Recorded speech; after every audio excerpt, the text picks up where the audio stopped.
Mindspark presents Gavon's Eve, read by Adam. It is only the largest kind of ordnance map that records the existence of the village of Gavon in the Shire of Sutherland. And it is perhaps surprising that any map on whatever scale should mark so small and huddled a group of huts set on a bare, bleak headland between moor and sea, and so one would have thought of no import at all to any who did not happen to live there. But the river Gavon, on the right bank of which stand this half-dozen of chimneyless and wind-swept habitations, is a geographical fact of far greater interest to outsiders. For the salmon, there are heavy fish. The mouth of the river is clear of nets, and all the way up to Gavon Loch, some 6 miles inland, the coffee-coloured water lies in pool after deep pool, which verge, if the river is in order and the angler moderately sanguine, on a fishing probability amounting almost to a certainty. In any case, during the first fortnight of September last I had no blank day on those delectable waters, and up till the 15th of that month there was no day on which someone at the lodge in which I was stopping did not land a fish out of the famous Pig's Pool. But after the 15th that pool was not fished again. The reason why is here set forward. The river at this point, after some 100 yards of rapid, makes a sudden turn round a rocky angle and plunges madly into the pool itself. Very deep water lies at the head of it, but deeper still further down. On the east side, where a portion of the stream flicks back again in a swift, dark backwater towards the top of the pool again, it is fishable only from the western bank. For to the east, above this backwater, a great wall of black and basaltic rock, heaved up no doubt by some fault in strata, rises sheer from the river to the height of some 60 feet. It is, in fact, nearly precipitous on both sides, heavily serrated at the top and of so curious a thinness that at about the middle of it, where a fissure breaks its topmost edge, and some 20 feet from the top, there exists a long hole, a sort of lancet, window, one would say, right through the rock so that a slit of daylight can be seen through it. Since therefore no one would care to cast his line standing perched on that razor-edged eminence, the pool must needs be fished from the western bank. A decent fly, however, will cover it all. It is on the western bank that there stand the remains of that which gave its title to the pool, namely the ruins of a Pict castle, built out of rough and scarcely hewn masonry, unmortared but on a certain large and impressive scale, and in a very well-preserved condition considering its extreme antiquity.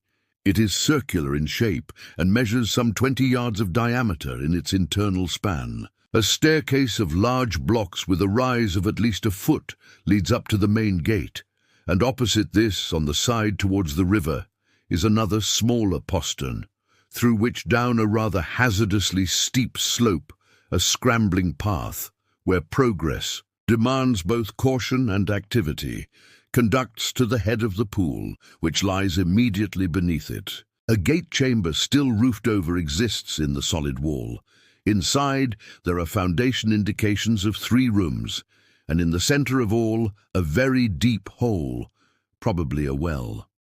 Finally, just outside the postern leading to the river, is a small, artificially levelled platform, some 20 feet across, as if made to support some superincumbent edifice. Certain stone slabs and blocks are dispersed over it.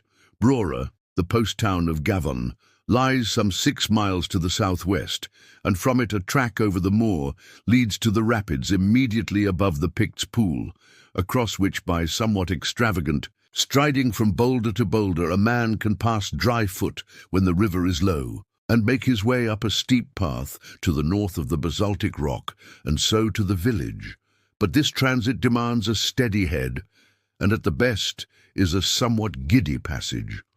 Otherwise the road between it and Brora lies in a long detour higher, up the moor, passing by the gates of Gavon Lodge, where I was stopping. For some vague and ill-defined reason, the pool itself and the Pict's castle had an uneasy reputation on the countryside, and several times trudging back from a day's fishing I have known my gillie take a longish circuit, though heavy with fish, rather than make this shortcut in the dusk by the castle. On the first occasion when Sandy, a strapping yellow-bearded Viking of 25, did this, he gave as a reason that the ground round about the castle was mossy, though as a God-fearing man he must have known he lied. But on another occasion he was more frank and said that the Picts' pool was no canny after sunset. I'm now inclined to agree with him, though. When he lied about it, I think it was because as a God-fearing man he feared the devil also.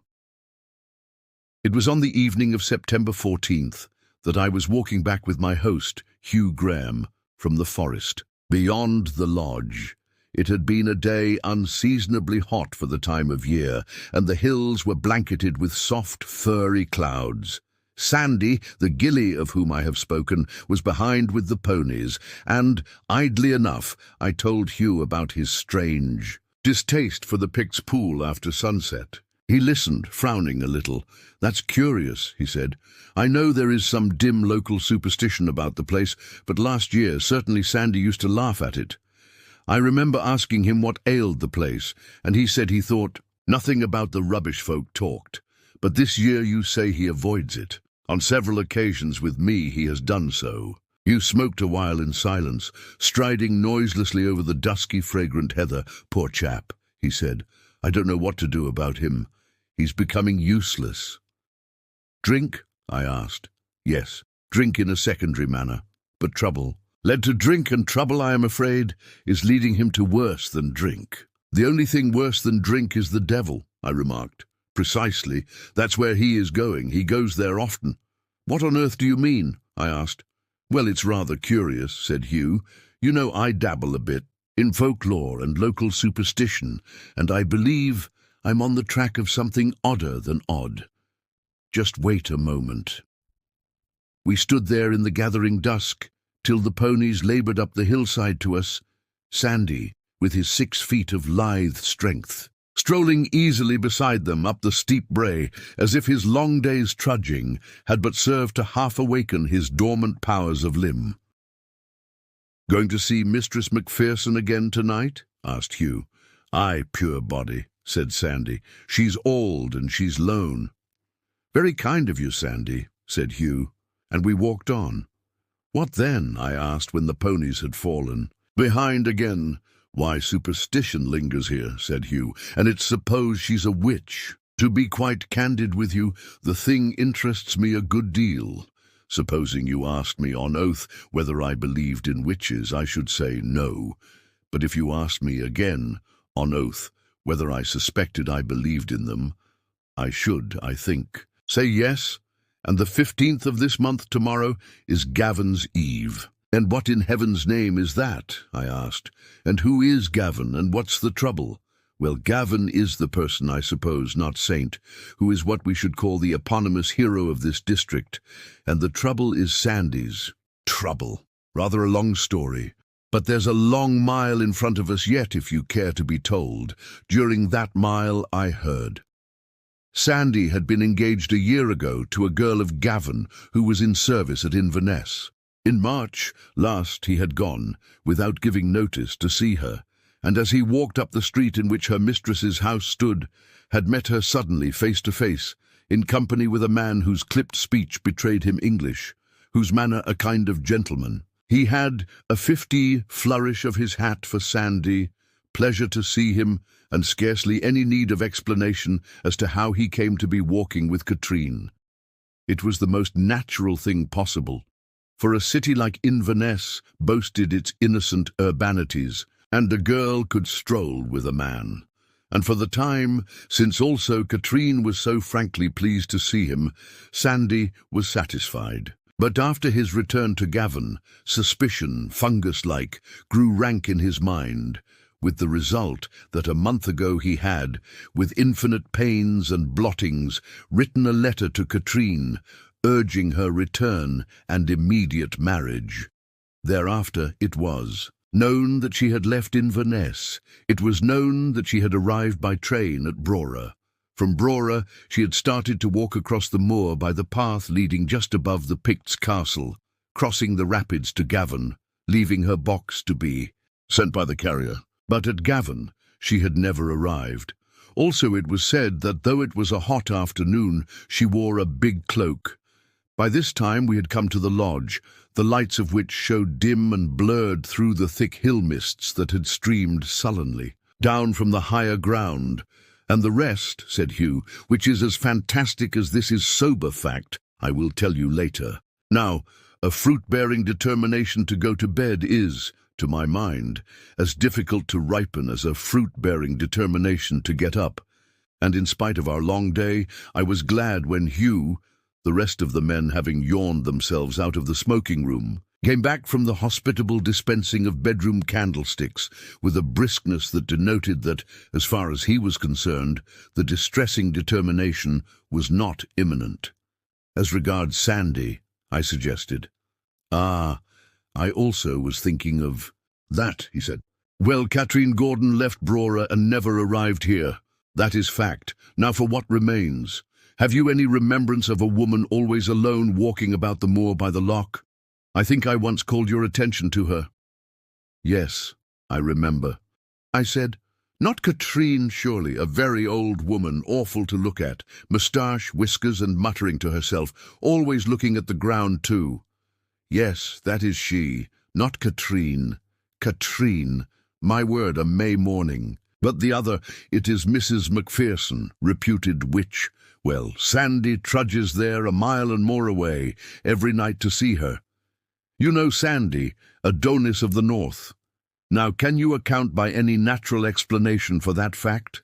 That he goes off, after a long day, to see an old hag in the hills? It would seem unlikely, said I. Unlikely, well, yes, unlikely. Hugh got up from his chair and crossed the room to where a bookcase of rather fusty-looking volumes stood between windows.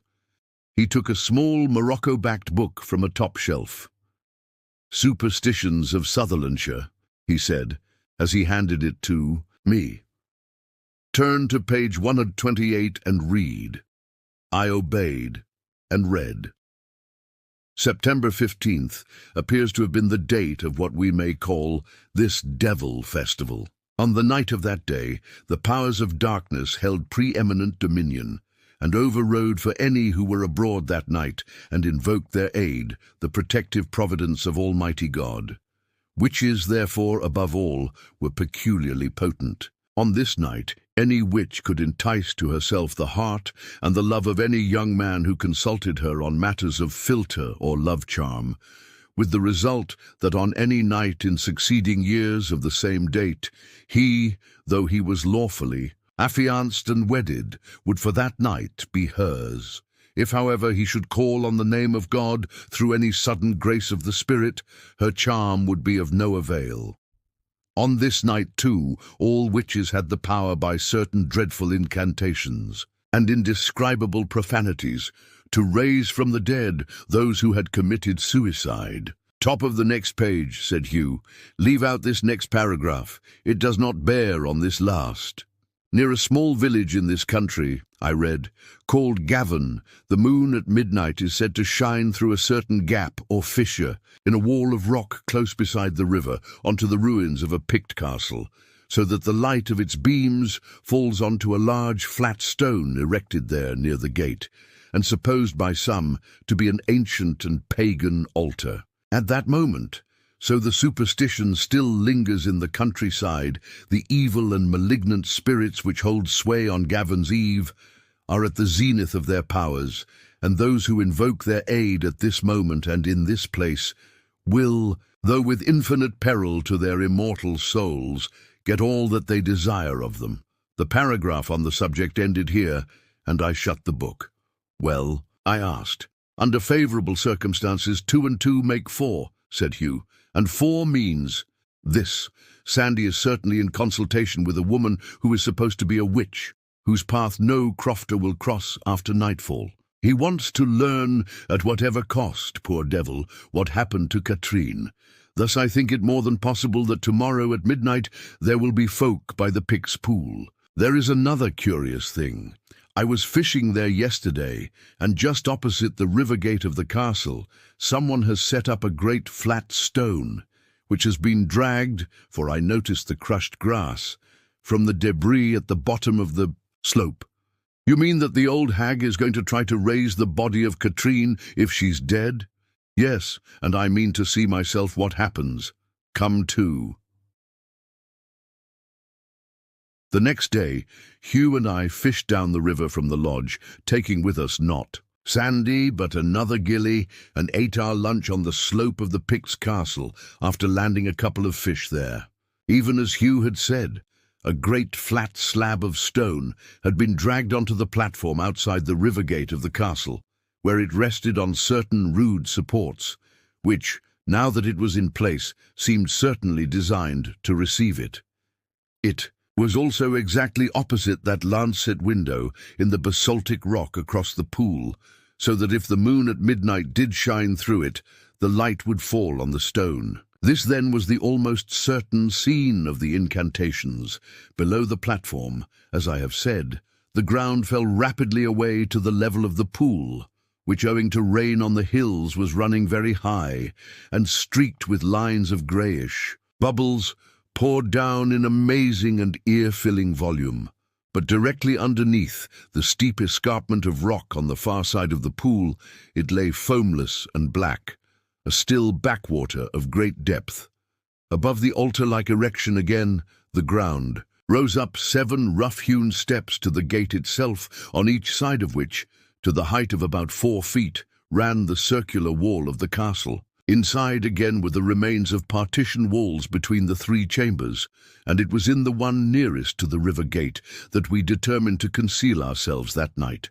From there, should the witch and Sandy keep tryst at the altar, any sound of movement would reach us, and through the aperture of the gate itself we could see, concealed in the shadow of the wall, whatever took place at the altar or down below at the pool. The lodge, finally, was but a short 10 minutes away if one went in the direct line, so that by starting at 11:45 that night, we could enter the Picts' castle by the gate, away from the river, thus not betraying our presence to those who might be waiting for the moment when the moon should shine through the lancet window in the wall of rock onto the altar in front of the river gate. Night fell very still and windless, and when not long before midnight we let ourselves silently out of the lodge, though to the east the sky was clear, a black continent of cloud was creeping up from the west and had now nearly reached the zenith. Out of the remote fringes of it occasional lightning winked, and the growl of very distant thunder sounded drowsily at long intervals after. But it seemed to me as if another storm hung over our heads, ready every moment to burst, for the oppression in the air was of a far heavier quality than so distant a disturbance could have accounted for. To the east, however, the sky was still luminously clear. The curiously hard edges of the western cloud were star-embroidered and by the dove-coloured light in the east. It was evident that the moonrise over the moor was imminent, and though I did not in my heart believe that our expedition would end in anything but yawns, I was conscious of an extreme tension and rawness of nerves, which I set down to the thunder-charged air. For noiselessness of footstep we had both put on India rubber-soled shoes, and all the way down to the pool we heard nothing but the distant thunder and our own padded tread. Very silently and cautiously we ascended the steps of the gate away from the river, and keeping close to the wall inside, sidled round to the river gate and peered out. For the first moment I could see nothing, so black lay the shadow of the rock wall opposite across the pool, but by degrees I made out the lumps and line of the glimmering foam which streaked the water. High as the river was running this morning, it was infinitely more voluminous and turbulent now, and the sound of it filled and bewildered the ear with its sonorous roaring. Only under the very base of the rock opposite it ran quite black and unflecked by foam. There lay the deep, still surface of the backwater. Then suddenly I saw something black move in the dimness in front of me, and against the grey foam rose up first the head, then the shoulders, and finally the whole figure of a woman coming towards us up the bank. Behind her walked another, a man, and the two came to where the altar of stone had been newly erected and stood there side by side, silhouetted against the churned white of the stream. Hugh had seen too, and touched me on the arm to call my attention. So far, then, he was right. There was no mistaking the stalwart proportions of Sandy.